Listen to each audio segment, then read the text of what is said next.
Hello दोस्तों, मेरा नाम अरबाज है और आपका मेरे चैनल पर दोबारा से स्वागत है नीट सॉल्यूशन क्लासेस में। आज हम आपको सत्ता के वैकल्पिक के अंदर थर्ड पार्ट पढ़ाएंगे, जिसमें हम आपको बताएंगे आसियान के बारे में कि आसियान शैली क्या है, आसियान एक संगठन इतना महत्वपूर्ण कैसे बना पूरी दुनिया के अंदर, और इसके 3 स्तंभ के बारे में आपको बताएंगे। जो आपके पेपर में क्वेश्चन पूछ सकते हैं वही इंपॉर्टेंट टॉपिक मैंने इसमें लिए हैं, तो हमारी वीडियो लास्ट तक जरूर देखना और हमारे चैनल को सब्सक्राइब कर देना और शेयर कर देना और लाइक कर देना।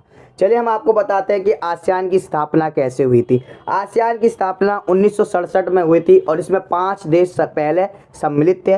वर्तमान में इनकी संख्या 10 हो चुकी है। ठीक है, तो हम आपको बताते हैं 5 देश शुरू में कौन से थे। इंडोनेशिया, मलेशिया, फिलीपाइंस, सिंगापुर और थाईलैंड। इन 5 देशों ने सिग्नेचर करके बैंकॉक में, थाईलैंड में जो बैंकॉक है वहाँ पे सिग्नेचर करके आसियान संगठन का निर्माण किया। और वर्तमान में धीरे धीरे 5 देश और शामिल हो गए। उसमें हम आपको नाम बताते हैं जो 5 देश हैं।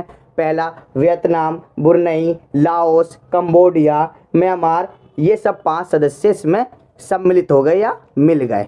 तो ऐसे ही आपको मैंने बता दिया कि आसियान की स्थापना कैसे हुई। चलिए हम आपको बताते हैं आसियान एक महत्वपूर्ण संगठन कैसे बना या इसके क्या उद्देश्य थे, आप इसमें भी आप जान सकते हैं। तो हम सबसे पहले आपको टॉपिक लेते हैं। पहला, इन्होंने मेल मिलाप की नीति अपनाई थी।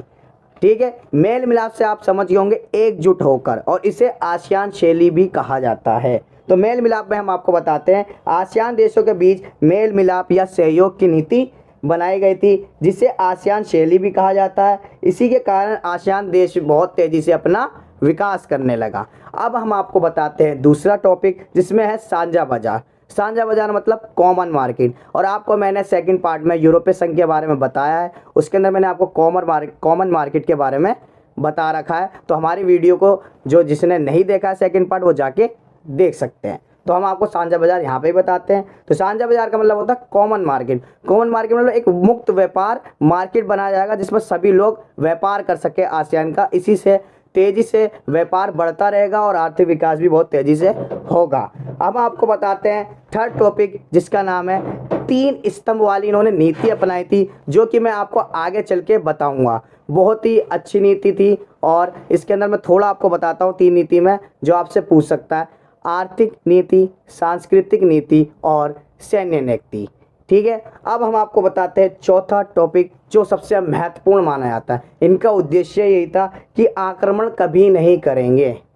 अगर दोनों देशों में, जैसे कि आसियान में जो देश है, आपस में टकराव करेंगे, लेकिन वो कभी भी आक्रमण नहीं करेंगे एक दूसरे पे। तो इनकी ये नीति थी।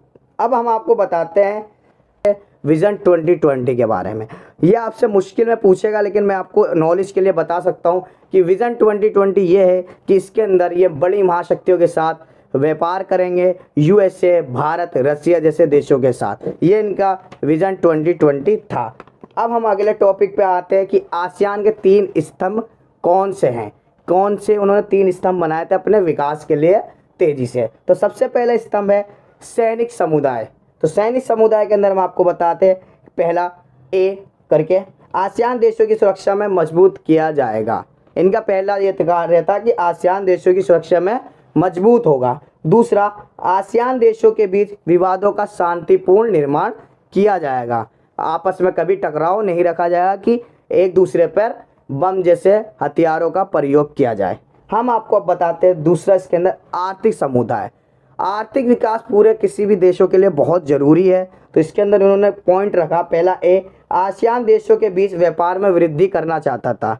दूसरा, आसियान देशों का व्यापार जापान, यूरोपीय संघ, यूएसए, भारत जैसे देशों के साथ करना चाहता था और अपना आर्थिक विकास बहुत तेज़ी से बढ़ाना चाहता था।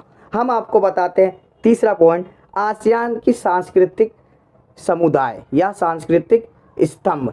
मतलब ये चाहते थे कि पूरी दुनिया में इनकी पहचान पूरे विश्व में आ जाए, क्योंकि संस्कृति का मतलब ही ये होता है अपनी पहचान। तो हम इसके अंदर ए बताते हैं आपको, आसियान देशों की संस्कृति विस्तार पर ये बढ़ावा देना चाहते थे कि पूरी दुनिया इनकी संस्कृति को जाने और पहचाने। हम आपको बी बताते हैं कि आसियान देशों में शिक्षा, स्वास्थ्य आदि सुविधाओं का विकास किया जाएगा बहुत तेज़ी से। ये इनके 3 स्तंभ थे।